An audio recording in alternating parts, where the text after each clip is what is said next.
नमस्कार, मी वसुंधरा काशीकर भागवत. आनंदी वास्तू या कार्यक्रमामध्ये तुम्हा सगळ्यांचं मनापासून स्वागत. काल आपण श्री आनंद पिंपळकर यांच्यासोबत वास्तुशांती आणि त्याचं महत्त्व या विषयावर चर्चा केली होती. तोच भाग आज आपण पुढे नेत आहोत. सर, तुमचं या कार्यक्रमामध्ये मनापासून स्वागत. ओम साईराम. सर, काल आपण वास्तुशांती या विषयावर खूप सविस्तर चर्चा केली होती. पण एक प्रश्न मनामध्ये जो पडला असा की काही प्रश्न संपत नाही, तुझ्या मनामध्ये खूप प्रश्न आहेत नाही, ते संपणार आणि ते सगळे नाही. कोचक असतात. आणि विशेष म्हणजे मला वाटतं तुझ्या मनातले म्हणजे सगळ्यांच्याच मनातले लोकांच्याही मनातले प्रश्न आहेत ते. तर हिंदू धर्मीयांसाठी वास्तुशांती ठीक आहे, पण मग आता ख्रिश्चन लोक असतील किंवा मुस्लिम धर्माचे लोक असतील तर हे वास्तुशांती करत नाही म्हणून मग यांची वास्तू काय अशांत असते का? म्हणजे त्याच्यावर तुम्ही थोडा प्रकाश टाका.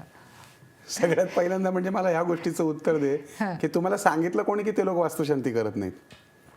कोणी सांगितलं? करतात. प्रत्येक धर्मामध्ये वास्तुशांतीचं विधान आहे. मूल जन्माला आल्यानंतर मृत्यूपर्यंत वेगवेगळे शास्त्रसंमत उपाय या त्या स्थलकाल सापेक्ष परिस्थितीनुसार निर्माण केलेले असतात. त्यानुसार जो तो आपापल्या धर्मानुसार त्याचे विधी करत असतो. आता इस्लाममध्ये म्हणाल तर इस्लाममध्ये सुद्धा घरभरणी किंवा गृहप्रवेश किंवा वास्तुशांती, फक्त आपण हिंदू धर्मीय त्याला वास्तुशांती म्हणत असू तर त्याला एक वेगळ्या नावानं संबोधून त्या घरामध्ये गृहपूजन त्यांच्या पद्धतीने म्हणजे इस्लामिक पद्धतीनं केलं जातं. त्याशिवाय ख्रिश्चन धर्मियांमध्ये त्यांचे फादर्स असतात, ज्याला आपण पादरी म्हणतो. ते घरामध्ये येऊन त्यांचं ते पवित्र जल प्रोक्षण करतात, प्रार्थना करतात आणि त्या घराच्या शांततेची आणि त्या घरातल्या लोकांच्या समृद्धीची प्रार्थना करतात. अगदी बिस्मिल्लाहिर्रहमानिर्रहीम अशहदु अल्ला इलाहा रब्बिल आलमीन त्या अल्लाचं स्मरण करून देखील त्या घराची जी शांती, त्या वास्तूची शांती व्हावी आणि त्या वास्तूतल्या लोकांना यश, सुख, समृद्धी, संपत्ती, संतती, आरोग्य आणि ऐश्वर मिळावं ही प्रार्थना त्या माध्यमातून केली जाते. कदाचित ती उर्दूतून केली जाते, तर ख्रिश्चन धर्मीय ती त्यांच्या माध्यमातून करत असतील. हिंदू धर्मीय संस्कृतच्या किंवा वेदोपनिषदांच्या माध्यमातून करत असतील. आणि सरदार आपण ज्याला म्हणतो शीख समाजाची जी लोक आहेत ती सुद्धा गुरु ग्रंथ साहेबाचं पठण करून मगच त्या वास्तूमध्ये राहायला सुरुवात करतात. याच्यामध्ये मुळामध्ये वास्तुशास्त्र हे पंचमहाभौतिक शास्त्र मानलं गेले. म्हणजे पृथ्वी, आप, तेज, वायू आणि आकाश याचा उहापोह या शास्त्रामध्ये केलेला आहे. संपूर्ण शरीर, मानवी शरीर हे पंचमहाभूतांनी बनलेलं आहे. त्याच पद्धतीने वास्तू देखील पंचमहाभूतांनी बनलेली आहे. त्याचबरोबर आपल्या वातावरणामध्ये सुद्धा पंचमहाभूतांचा अधिभार आहे. आणि या सगळ्याचं कॉम्बिनेशन प्रॉपर करणं, या गोष्टी जिथल्या तिथे व्यवस्थित ठेवणं, त्या शास्त्राप्रमाणे त्यालाच वास्तुशास्त्र म्हटलं. शास्त्र म्हणजे पद्धती, सायन्स म्हणतो आपण त्याला. इंग्रजीमध्ये त्याला सायन्स म्हणतात, मराठीत त्याला शास्त्र म्हणतात. ही पद्धती आहे एक प्रकारची. म्हणजे उदाहरणार्थ आपण बघितलं की चष्मा आहे समजा, तर चष्मा गुडघ्याला घालत नाही आपण. चष्मा हा डोळ्यांनाच लावला जातो. त्याच्यात बाबतीत नंबर डोळ्यांचाच काढला जातो. म्हणजे हे शास्त्र आहे. त्याला काय म्हणतात आपण? ऑप्टोमेट्री काहीतरी म्हणतात. म्हणजे ती आहे. त्याच्यानंतर दाताचं शास्त्र आहे. फटाफट दात उपटून कसे यात बसवले जात नाही. प्रत्येक गोष्टीचं शास्त्र आहे. तसं वास्तूचं देखील शास्त्र आहे, धर्माचं देखील शास्त्र आहे. मग याचा अर्थ इस्लाममध्ये केलेल्या वास्तुशांत्या किंवा त्यांनी केलेल्या पूजा चुकीच्या असतात असं मुळीच नाही. कारण सर्व जे जाऊन पोचतं ते ईश्वराच्या ठाई पोचतं आणि त्या ईश्वराकडून तुम्हाला आशीर्वाद मिळणं, तुमचं घर शांत होणं, तुम्ही शांत होणं आणि तुम्हाला सुख, समृद्धी, संपत्ती, आनंद, ऐश्वर, आरोग्य मिळणं हे त्यामागचा हेतू असतो. प्रत्येक गोष्टीमध्ये आशीर्वादित केलं जातं. म्हणजे अगदी वास्तुशांतीच्या विधीमध्ये भटजी तुम्हाला वेगवेगळ्या मंत्रांच्या माध्यमातून अभिमंत्रित आशीर्वाद देतात. तर फादर लोक सुद्धा पवित्र पाणी शिंपडून त्या क्रॉसच्या माध्यमातून आपल्या घरामध्ये पवित्रता निर्माण करतात. मुळामध्ये तुम्ही बघाल इस्लामची चिन्ह असू द्यात, मंत्र असू द्यात, ओंकार असू द्यात, हिंदू धर्माचे मंत्र असू द्यात किंवा ख्रिश्चन धर्मियांच्या प्रार्थना आणि मंत्र असू द्यात किंवा क्रॉस असू द्यात, या प्रत्येक गोष्टीच्या जर्मन शास्त्रज्ञाने त्या भोविस्ती जेव्हा अभ्यास केला तेव्हा त्याच्या लक्षात आलं की ज्या ठिकाणी श्रद्धा असते, ज्या वस्तूंवर, ज्या पर्टिक्युलर एखादी जी विग्रह असेल किंवा एखादी जी वस्तू आहे त्याच्यावरती जर श्रद्धा असेल आणि ती जर प्रॉपर शास्त्रशुद्ध असेल तर त्याच्यातून मिळणारी जी स्पंदन असतात ती पण अत्यंत सकारात्मक असतात. येशू ख्रिस्तांचं जर आपण पाहूयात तर भगवान येशू मरताना सुद्धा म्हणतायत, त्यांना खुर्सावरती त्या ठिकाणी ठोकण्यात आलंय, त्यावेळेस ते म्हणतात की हे प्रभू, हे जे कोणी माझ्यावरती हे काही करतायत, मला हे ठोकून मारतायत, त्यांना सुद्धा क्षमा कर. म्हणजे या ठिकाणी क्षमेची भावना त्या क्रॉसकडे बघून निर्माण होते. आज आपण बघतो की आपण म्हणजे आपलं वैरत्व नसलं तरी आपण एखाद्याशी वैरत्व करतो. आणि द्वेष हे असं विष आहे ना की जे स्वतः प्यायचं आणि दुसऱ्यांनी मारायची अपेक्षा करायची. म्हणजे मुळामध्ये कोणत्याही धर्माची संकल्पना ही कुठेही द्वेषावर अवलंबून नाही. आणि त्यामध्ये वास्तुशांती ही जी संकल्पना असेल किंवा हिंदू धर्माची वैदिक संकल्पना आहे ही पूर्ण जग सुखी व्हावं या संदर्भातली आहे. आणि मला वाटतं वास्तुशांतीच्या विधीमध्ये जी कृतज्ञता पृथ्वीबद्दल व्यक्त केली गेलेली आहे तिला माता समजून किंवा त्या पशुपक्ष्यांबद्दल जी कृतज्ञता व्यक्त केली ती फार कमी याच्यात दिसते, आपल्याला पाहण्यात दिसते. याशिवाय आपण पाहाल की तिथल्या स्थलकाल सापेक्ष परिस्थितीनुसार घेतलेले धार्मिक निर्णय आणि धार्मिक पुस्तकं यानुसार जे ते आपापल्या रीतिरिवाजानुसार आपली वास्तू शांत राहावी म्हणून त्यांच्या पद्धतीने विविध उपाय निश्चित करत असतात. अगदी खरं आहे. म्हणजे काय होतं की त्या कृतींमागचा विचार न समजून घेतल्यामुळे ते आंधळेपणाने त्याही पेक्षा तुला सांगतो, आपण अगदी इस्लामचं जर उदाहरण घेतलं तर 5 वक्त का नमाजी ज्याला म्हणतो आपण, जो खरा मुसलमान आहे तो 5 वक्त नमाज पडतोच. ज्यावेळेस तो त्याच्या घरामध्ये, आता प्रत्येक वेळेस तो काही मशिदीत जाणं शक्य नाही, पण प्रत्येक वेळेस जेव्हा तो त्याच्या घरामध्ये एका विशिष्ट दिशेला तोंड करून नमाज पडतो याचाच अर्थ दिशाशास्त्र या ठिकाणी आलं.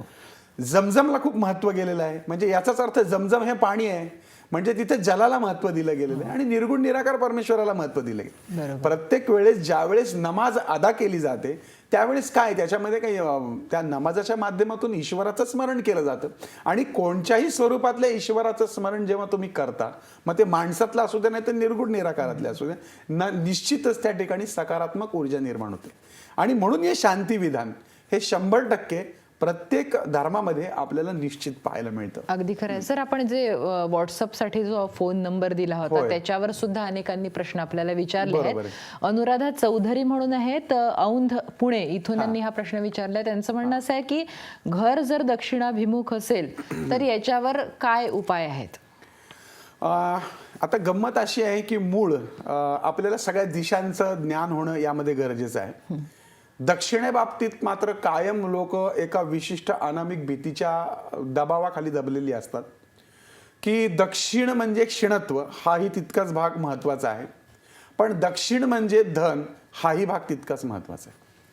वास्तविक दक्षिणेच्या एका विशिष्ट पादातून म्हणजे एका विशिष्ट फुटाच्या माध्यमातून जर दरवाजा दक्षिणाभिमुख टाकला तर त्या वास्तूमध्ये सर्वात जास्ती प्रमाणामध्ये धन येतं आणि ती वास्तू बरकत प्रदान होऊन त्यामध्ये प्रचंड पैसा येतो असं शास्त्रकारांनी सांगितलंय. पण दिशा दक्षिण आग्नेय असेल तर दक्षिण म्हणजे क्षीण होणं या त्या शब्दामध्ये लपलेला आहे, तर त्याच दक्षिण या शब्दात दक्षिणा असाही अर्थ लपलेला आहे. आणि क्षीणत्व म्हणजे आजार, मानसिक त्रास, कौटुंबिक कलह, थोडक्यात जे जे क्षीण होतं नष्ट होतं ते त्या ठिकाणाहून येतं असं म्हटलं गेलंय. मग असं का म्हटलं गेलं बरं? तर दक्षिण आपल्या शास्त्रामध्ये समरांगण सूत्रधार असू द्या किंवा विश्वकर्मा संहिता, विश्वकर्मा प्रकाश या प्रत्येक ग्रंथांमध्ये एक वाक्यता आहे. अगदी ऋग्वेदामध्ये आणि महाभारतामध्ये सुद्धा या गोष्टी आपल्याला पाहायला मिळतात. पुढच्या काही भागांमध्ये जी वास्तुशास्त्राची प्राचीनता आपण बघणार आहोत त्याच्यामध्ये दिशा कशा आलेल्या आहेत याचाही आपण भाग पाहणार आहोत. परंतु या शास्त्रामध्ये प्रत्येक गोष्टीला दैवत्व दिलेलं गेलं आहे किंवा त्या देवतेला त्याचं आधिपत्य दिलेलं आहे. आता साधंसं उदाहरण मला दे की जर मी तुला म्हटलं की पूर्व दिशा, आता पूर्व दिशेला कोण उगवतं ग? सूर्य उगवतो. म्हणजे पूर्व म्हटलं की उगवत्या दिनकरा किंवा उगवत्या दिशेचा तो स्वामी म्हणून पूर्व दिशेकडे बघितलं जातं. आणि म्हणून आपण म्हणतो का नाही, आमची ही ना करेल ती पूर्वच. तुमच्याकडे काय माहित नाही पण सगळीकडे आपण म्हणतो एखाद्या माणसाने जर का करेन ती पूर्व म्हणजे कर्त्याची दिशा ही पूर्व मानली गेली. का बरं असं मानलं गेलं? का तर पूर्वेकडे सूर्य उगवतो. मग सूर्य कसा आहे? सूर्य हा जगताचा राजा आहे, सूर्य हा जगताचा चक्षु आहे. जगत चक्षु सूर्य हा म्हणजे सूर्य जगाला आपल्या डोळ्याने बघतोय. आणि सूर्य आत्मकारक हा म्हणजे सूर्याला आत्म्याचं स्वरूप देखील म्हटलेलं आहे. एक दिवसातला काही क्षण जर सूर्याने आपलं काम केलं तर पृथ्वी आणि भूमंडळ हे पूर्णपणे डळमळीत होऊन जाईल. हे संपूर्ण तारांगण जे आहे हे एकमेकांच्या फ्रिक्वेन्सीनी एकमेकांना बांधलेलं आहे. असे हजारो ब्रह्मांड ह्या अंतराळामध्ये आहेत आणि पृथ्वी त्याच्यातल्या अगदी एकदम छोटासा भाग आहे. अशा असंख्य पृथ्वी, असंख्य सूर्य आहेत आणि या प्रत्येकामध्ये एक प्रकारचं ताळमेळ आहे. तर तो हा सूर्य पूर्वेचा अधिपती मानला गेलाय. याशिवाय पूर्वेला आपण इंद्रप्रधानता पण मानले गेलंय. तसं पश्चिमेकडची देवता आपण मानली गेली ती वारुण्य किंवा वरुणी किंवा वरुण. तसं दक्षिणेची देवता मानली गेली यम. बरोबर. आणि दक्षिणेकडे यम आहे म्हणल्यानंतर यम म्हणलं की लोक घाबरतात. बरोबर. माझं एक पुस्तक आहे बरं का, आनंदी मृत्यू नावाचं. त्याचबरोबर मृत्यू देवता यम या नावाचं देखील माझं पुस्तक आहे. वेगवेगळ्या धार्मिक ग्रंथांचा अभ्यास करून या दोन्ही विषयांवर आपण खूप सखोल लिहिलेलं आहे. पण तुला सांगू का, ही पुस्तकं कोणी घेतच नाही. लोकांना सुखी व्हायचंय, पण सुखी होण्यामागचं खरं गमक मृत्यूमध्येच लपलेलं आहे. आणि ज्या क्षणी माणसाला कळेल की आपण आज ना उद्या मरणार आहे, त्या क्षणी त्याच्या वासना, कामना, भावना आणि ज्या काही म्हणजे हे जे चाललेलं आहे, आपण म्हणतो की सगळं ते मलाच पाहिजे, तुझंही मला आणि माझंही मला, म्हणजे ही ओरबडण्याची जी प्रवृत्ती आहे याला कारण प्रत्येकाला असं वाटतं मी अमरच आहे. प्रत्येक जण आपल्या कोणासाठी करतो एवढं माहित नाही. करोडो अब्जावधी रुपयांच्या प्रॉपर्ट्या वाटेल ती पाप करून ती उभ्या करायच्या, पण ह्या कर्माची फळं निश्चितच कुठे ना कुठेतरी भोगायला लागतात. आणि वास्तुशास्त्रामध्ये कर्मगतीला खूप महत्व आहे, तसंच मृत्यूला देखील महत्व आहे, यमाला देखील महत्व आहे. आणि दक्षिण दिशा ही यमाची देवता आहे. आणि तुझ्या चेहऱ्यावर मला असं कळतं की ब्रेक आलेला दिसतोय. तुम्ही बरोबर ओळखला, ब्रेक आलेला दिसतोय. पण दक्षिण दिशा भिमुख त्यांचं जे घर आहे, तर त्याच्यावर काय उपाय, आपण ब्रेक नंतर त्याचं उत्तर घेऊया. पहा आनंदी वास्तू.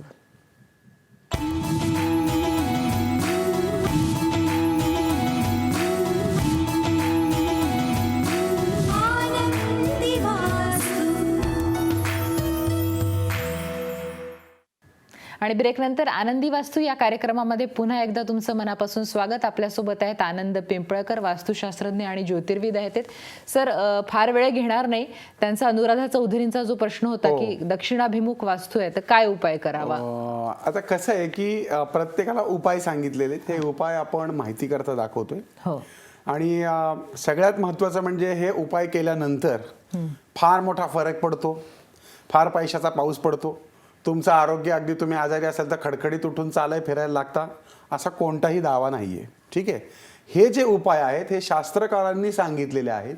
हे असंख्य लोकांनी करून पाहिलेले आहेत आणि असंख्य लोकांमधल्या 90-95% लोकांनी याचा खूप चांगला अनुभव घेतलेला आहे. काय करत असतील बरं ही वस्तू काम, म्हणजे मला मोठा गंमत वाटते. म्हणजे बघ कशी काम करत असतील. कारण जो पूर्ण खेळ आहे तो एनर्जीचा खेळ आहे. आणि प्रत्येक गोष्टीला स्वतःची एनर्जी आहे. म्हणजे तुला तुझी एनर्जी आहे, मला माझी एनर्जी आहे, प्रत्येकाला एनर्जी आहे. हजारो लोकांमध्ये एखादी ॲक्ट्रेस, समजा आपण असं म्हणूयात की ऐश्वर्या राय उभी आहे किंवा अमिताभ बच्चनजी उभे आहेत असं धरूयात, तर त्या हजारो लाखो लोकांमध्ये ती व्यक्ती उठून दिसते का नाही हे मला सांग. दिसते. का दिसते? कारण ऑरा त्यांच्या भोवती तसा असतो. कोणचाही धार्मिक चित्र जर तुम्ही पाहिलं, देवी देवतांचं जर चित्र पाहिलं, तर तुमच्या एक गोष्ट अगदी प्रकर्षाने जाणवेल की त्या साधू संतांच्या तसबिरी मागे, देवतांच्या तसबिरी मागे कसा सूर्य दाखवलेला असतो. तो सूर्य काय, आपण त्याला म्हणजे तो देव आहे आणि म्हणून त्याच्या मागे तो तेजोवलय असं म्हणतो किंवा त्याला आपण सूर्य म्हणतो. पण मुळामध्ये तो त्यांचा ऑरॅटिक, त्यांच्या ओऱ्याचा भाग आहे. आणि त्यानुसार ज्याच्या भोवती ओरा असतो तो स्वतः ग्लो करतो. ठीक आहे. विविध रंगांच्या माध्यमातून तू म्हणते की मला आहे ना ही साडी खूप छान दिसते किंवा मला ना हा ड्रेस खूप छान दिसतो, किंवा कधी कधी तुम्ही एखादा छानसा ड्रेस अंगावर घालून गेलात की तुम्ही 100 उठून दिसता, सगळे लोक तुमच्याकडे पाहतात. याचा अर्थ तुमचा तो ड्रेस चांगला नसतो, तो त्या रंगाच्या थेरपीचा तुम्हाला उपयोग होतो. आता तू म्हणशील की दक्षिण दरवाजाच्या उपायांचा आणि याचा काय संबंध आहे. एक साधंसं उदाहरण तुम्हालाही देतो, प्रश्न विचारतो. या उपायांनी काय होतं हा प्रश्न आणि मग उपाय. मी म्हणतो हे करा म्हणून तुम्ही करा, अयोग्य. मी तुम्हाला एक किल्ली देतो किंवा 5 किल्ल्या देतो, 5 किल्ल्या, पण त्याला किचन लावत नाही. बघ बरं का, तुम्ही प्रयोग करून पहा. तुम्ही 5 किल्ल्या घ्या, 5 किल्ल्या, कुलपाच्या 5 किल्ल्या, आणि त्या 5 किल्ल्यांना किचन लावू नका. आणि महिन्यानी मला जशा तशा रोज त्या न्यायच्या पण घराच्या बाहेर. नाही तर तुम्ही 5 किल्ल्या घ्याल आणि घरात ठेवून द्याल तर त्या बरोबर राहणार. पण त्या 5 किल्ल्या रोज तुम्ही तुमच्या खिशातून, तुमच्या पर्समधून न्यायच्या आणि महिन्यानी मला 5च्या 5 आणून द्यायच्या. मी तुम्हाला सांगतो 100 मधल्या 80 लोकांच्या एक तरी किल्ल्या हरवणार. का बरं, मग काय करणार? आणि मी किचन देऊन म्हणजे किचन लावलेल्या 100 लोकांना 5 किल्ले देतो. तुमच्या असं लक्षात येईल की ज्यांना किल्ल्यांना किचन लावलेली नाही त्या वस्तू त्यांच्या किचन कीज जे त्या हरवल्यात, आणि ज्यांना किचन लावल्यात त्या मात्र बऱ्यापैकी शाबूत राहिल्या. मग याचा अर्थ मग घ्या उदबत्तीन लावा किचनला, असं त्याचा अर्थ आहे का? नाही. याचा अर्थ त्याच्यात देवत्व आहे का? नाही. म्हणजे किचन हे असं माध्यम आहे की ज्याच्यातनं सायकोलॉजी बदलते, एकत्र राहतात त्या किल्ल्या. किंबहुना तुम्ही एखाद्या किल्लीला जरी किचन लावलं नाही तरी ती पटकन हरवताना आपल्याला पाहायला मिळते. मी तर 5 किल्ल्यांचं सांगितलं. म्हणजे जे किचनचं काम आहे तेच या वस्तूंचं काम आहे. म्हणजे जशी प्रत्येकाची एनर्जी असते तशी या वस्तूंची देखील एनर्जी असते. मी आता दाखवतोय वस्तू, आपण बघूयात. सगळ्यात पहिल्यांदा म्हणजे ज्यावेळेस माझे पुस्तक आहे बरं का, आनंदी वास्तू. या आनंदी वास्तू पुस्तकामध्ये खूप सारी माहिती आणि उपाय दिलेले आहेत. पण याच्यामध्ये एक हनुमानाचं चित्र आपण आवर्जून टाकलेलं आहे, ज्याला पंचमुखी हनुमान आपण म्हणूयात. पंचमुखी हनुमान दिसतोय का? पंचमुखी हनुमान. हा जो पंचमुखी हनुमान आहे, या पंचमुखी हनुमानाची 5 जी मुख आहे ती एका विशिष्ट क्रमाने आहेत. त्याची शेपूट राऊंड आहे, त्याच्या हातामध्ये धनुष्य आहे, एका हातामध्ये गदा तुम्हाला दिसेल. आणि हा पंचमुखी हनुमान आपल्या मुख्य दरवाजावर शास्त्रकारांनी लावायला सांगितलेला आहे. आता हा 5मुखी हनुमान दक्षिणेच्या दरवाजावरतीच का लावायचा आणि हनुमानच का लावायचा? आता हनुमानामध्ये सुद्धा खूप सारे प्रकार आहेत. म्हणजे मांडी घालून बसलेला आहे, त्यानंतर हात जोडलेला आहे, आशीर्वाद देणारा आहे, हातामध्ये डोंगर घेतलेला आहे, दास हनुमान आहे. वेगवेगळ्या प्रकारचे हनुमान प्रचलित आहेत. परंतु ज्यावेळेस दक्षिणाभिमुख दरवाजा असेल तर त्या ठिकाणी तिथला ओरा समृद्ध करण्यासाठी पंचमुखी हनुमान हा शास्त्रकारांनी लावायला सांगितलाय. मग तो शास्त्रशुद्ध कसा असतो तो मी आत्ता सांगितलं की ज्याचा शेपूट राऊंड आहे, हातात धनुष्य आहे. घराच्या दरवाजावर तो लावायचा आहे आणि बाहेर तोंड करून लावायचा आहे. ठीक आहे. आणि घराच्या दरवाजावर बाहेर तोंड करून हा पंचमुखी हनुमान लावल्यानंतर खाली एक रुद्राक्षाची माळ लावायची. दाखवतो रुद्राक्षाची माळ. एकच मिनिट सर, फक्त आतून की बाहेरून लावायचा दरवाजाच्या मुख्य? जो हनुमान आहे तो बाहेरून लावायचा. ओके. म्हणजे मी जेव्हा घराच्या आत जातोय तेव्हा मला तो वर दिसतोय, हा. आहे की नाही? म्हणजे घराच्या बाहेर दरवाजाच्या वर फ्रेम करून तुम्ही लावू शकता. या ठिकाणी आपण बघूयात हे रुद्राक्षाच्या माळेचं तोरण किती छान आहे. मला सांग, आपण तोरण तर लावतोच ना घराला, मग रुद्राक्षाच्या माळेचं लावलं तर काय फरक पडणार आहे? बरं, ही रुद्राक्षाची जी माळ आहे ही फार अगदी महाग आहे, ही फार अगदी लाखो रुपये खर्च होतात, अशातला काही भाग नाही. तुम्ही घरामध्ये कुठेही रुद्राक्षाची माळ अगदी 50-100 रुपयाला मिळते. ती आणून तुम्ही तुमच्या हाताने सुशोभित पद्धतीने अशा पद्धतीचं तोरण घरातल्या घरात बनवू शकता. आणि या गोष्टी तुम्हाला कुठेही मिळतात. तुम्हाला जर हव्या असतील तर आमच्या आनंदी वास्तू शॉपच्या माध्यमातूनही या मिळतील, किंवा तुम्ही स्वतः कुठूनही एखादी रुद्राक्षाची माळ घेऊन अशा पद्धतीने तुम्ही हे रुद्राक्ष माळेचं तोरण मुख्य दरवाजावर तुम्ही लावू शकता. बघ बरं, 108 मणी आहेत. तू बघशील खूप सुंदर आहे, एक टपोरा मणी आहे आणि हा पंचमुखी रुद्राक्ष आहे. मग रुद्रच का, म्हणजे रुद्राक्षच का म्हटलं गेलंय, तर रुद्राक्षच का तोरण लावायचं?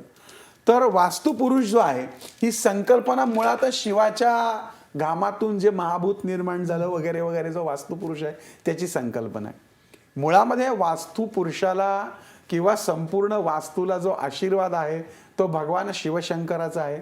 स्थपित देवता विष्णू आहे, कार्यकारी देवता आणि जन्मदात्री देवता ही ब्रह्मा आहे. त्याशिवाय विविध पूजनांमध्ये शिवाचा मान असतो, वास्तुशांतीच्या पूजनामध्ये देखील शिवाचा मान असतो. किंबहुना आपल्या वास्तूमध्ये सर्वात जास्ती आशीर्वाद आणि अस्तित्व हे शिवाचं मानलं गेलेलं आहे.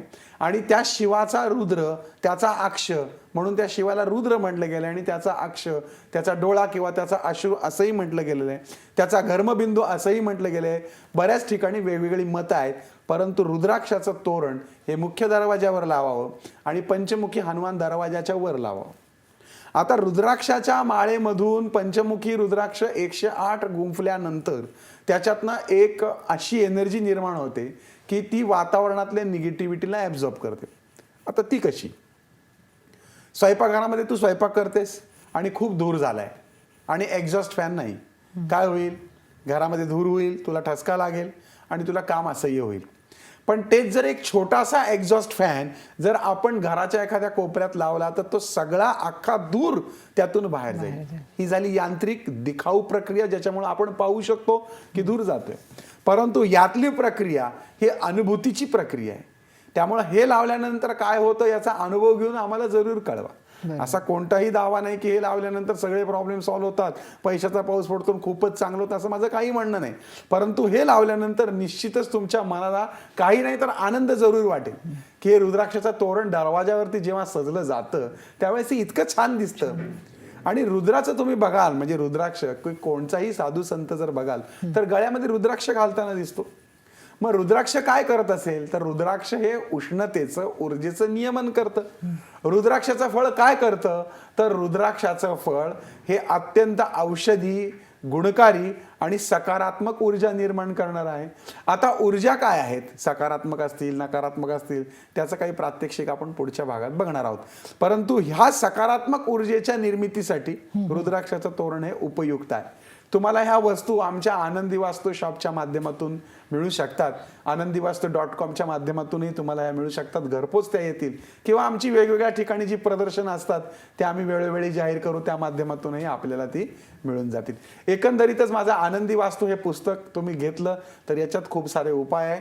याशिवाय दक्षिण दरवाजा असेल तर मी तुला एक छोटीशी वस्तू दाखवतो. स्वस्तिक पिरामिड लावलं जातं. स्वस्तिक पिरामिड दिसतंय, आपण पाहतोय इथे स्वस्तिक पिरामिड.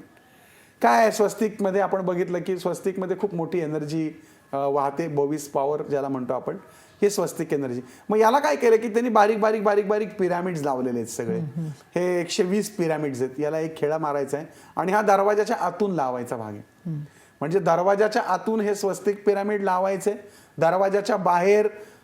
दरवाजाच्या बाहेर दक्षिणेला तोंड करून आपल्याला पंचमुखी हनुमान लावायचा आहे आणि दरवाजाला रुद्राक्षाच्या माळेचं तोरण लावायचं. हे लावायचे आणि आम्हाला अनुभव सांगायचा. खूप छान वाटेल, बघायलाही छान वाटेल आणि कुठे ना कुठेतरी वास्तुशास्त्राच्या मध्ये जे लिहिलेल्या गोष्टी आहेत त्याच्याशी याचा संबंध असल्यामुळे तुम्हाला अत्यंत आनंद वाटेल. याशिवाय लाकडाचा उंबरा बसवणं खूप गरजेचं आहे.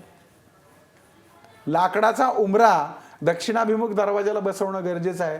आता लाकडाचा उंबरा का बसवायचा, त्याच्या खाली चांदीची पट्टी टाकणं गरजेचं आहे, ती का टाकायची याचा आपण पुढच्या काही भागांमध्ये घेऊयात, कारण एवढ्या कमी वेळामध्ये आता सांगणं ते शक्य नाहीये. आणि इतर लोकांचे फोन बरेच येतात आहे, त्यामुळे त्यांचे फोन घेणं सुद्धा आपल्याला आवश्यक आहे. आपल्यासोबत आहेत राहुल पवार, नवी मुंबईहून. ते प्रश्न विचारतायत. राहुल, तुमचा प्रश्न विचारा. नमस्कार, राहुल पवार बोलतोय, नवी मुंबईनं. आमचे प्रश्न असा आहे की आमचे बेडरूम वायव्यला आहे, नैऋत्य कोपऱ्यात हॉल आला आहे, ईशान्य कोपऱ्यात संडास आला आहे आणि त्यामुळे संपूर्ण प्रगती थांबली आहे. तर त्यावर काही उपाय आहे का, तर सांगा. पवारांचा प्रश्न म्हणजे आता पाहतोय आपण की कालपासनं आपल्याला खूप छान छान प्रश्न येत आहेत आणि तुम्हाला देखील कोणतेही प्रश्न जर विचारायचे असतील तर तुम्ही आम्हाला जो व्हॉट्सअप नंबर दिला आहे त्याच्यावरती कॉल करू शकता. तुमचे ते कॉल रेकॉर्ड करून तुम्हाला तुमच्या प्रत्येक प्रश्नांची उत्तरं आमच्या या कार्यक्रमाच्या माध्यमातून दिली जातील सविस्तर. आणि तुम्हाला सगळ्यांना म्हणजे प्रत्येकाच्या घरामध्ये काही ना काहीतरी समस्या असते, त्यामुळं जो प्रश्न येईल तू जो बघशील तर तो कदाचित 100 लोकांशी कनेक्टेड असेल. आता पवारांनी जो प्रश्न विचारलाय त्याच्यामध्ये त्यांनी मला वाटतं सांगितलं की ईशान्येला संडास आहे.